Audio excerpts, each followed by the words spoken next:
নির্বাচন সামনে রেখে বিএনপি এককভাবে প্রার্থী তালিকা ঘোষণা করেছে এবং এ নিয়ে আমরা দেখছি যে ক্ষোভ এবং অসন্তোষ তৈরি হয়েছে দীর্ঘদিনের মিত্র দলগুলোর মাঝে। দু দফায় আমরা দেখেছি 273 আসনে প্রার্থী ঘোষণা করা হয়েছে, এর মধ্যে একটি মনে হয় স্থগিত রয়েছে। কিন্তু একটা আলোচনা কিন্তু ছিল মাঝে যে 50টি আসন মিত্র দলগুলোকে ছেড়ে দেওয়া হবে। বিএনপি সেই অবস্থান থেকে সরে এলো কি না, সেটা তো এখনো বলার সময় হয় নাই। তো অন্য দলগুলোকে আমরা বসে আছি, আমরা তো 133টা দিয়েছি। যুগপৎ আন্দোলনে যারা আছে তারাও হয়তো নিশ্চয় দিয়েছে। তো বিএনপি দিলে এটাকে নিয়ে এত আলোচনা সমালোচনার কি আছে? আমরা নিজেরাও তো দিয়ে দিয়েছি, তাই না?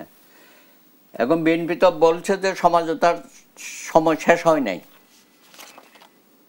হয়তো ভালো হইতো যে সবাই মিলেমিশে একটা বোঝাপড়ার মধ্যে যদি আমরা করতে পারতাম। তো যে কোনো কারণে হোক বিএনপি হয়তো নানান সমস্যার মধ্যেই আছে। তারা বড় দল, সবাই এখন উচ্চাকাঙ্ক্ষা উচ্চবিলাসী হয়ে গেছে, এত বছর অপেক্ষা করতে হয়েছে, এদের দল সামলানোর তো একটা কঠিন অবস্থা দেখতেছি।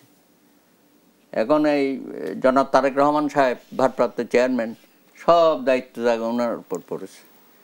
এখন এই দলের মধ্যে যে বিশৃঙ্খলা গত 1.5 বছরে যা দেখেছে সেটাও তো উনি কঠোর হাতে, যাই হোক দলীয় সিদ্ধান্তে অনেকটা শান্ত করেছে বা বহিষ্কার এর মধ্য দিয়ে কিছু সাংগঠনিক ব্যবস্থা নিয়েছে। এখন আপনি দেখেন এই যে নামগুলো ঘোষণা হবার পরে প্রায় এলাকায় তো বিএনপির নেতাকর্মীদের মধ্যে নানা রকমের বিক্ষোভ আমরা দেখতে পাচ্ছি। এই যে লালবাগে তো গত কয়েকদিন ধরে যা হচ্ছে, এই তো নির্বাচনী মিছিলের থেকেও বড় বিক্ষোভ মিছিল হয়ে যাচ্ছে। এবং অনেকগুলো জায়গাতে আমরা দেখছি এইসব পাল্টাপাল্টি মিছিল, মারামারি এগুলো হচ্ছে, হানাহানি।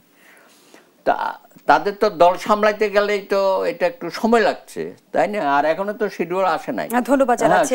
আমি এখন কোনো নেতিবাচক কথা বলতে চাই না। তারা বলেছে যে আমরা একসাথে নির্বাচন করব, একসাথে সরকার গঠন করব এবং আরো যা যা রাষ্ট্র পরিচালনা দায়িত্বে দেওয়ার প্রশ্ন আসবে তখন আমরা সবকিছু বিবেচনা করবো। ওনারাও কিন্তু নেতিবাচক কোনো কথা বলে নাই এখন।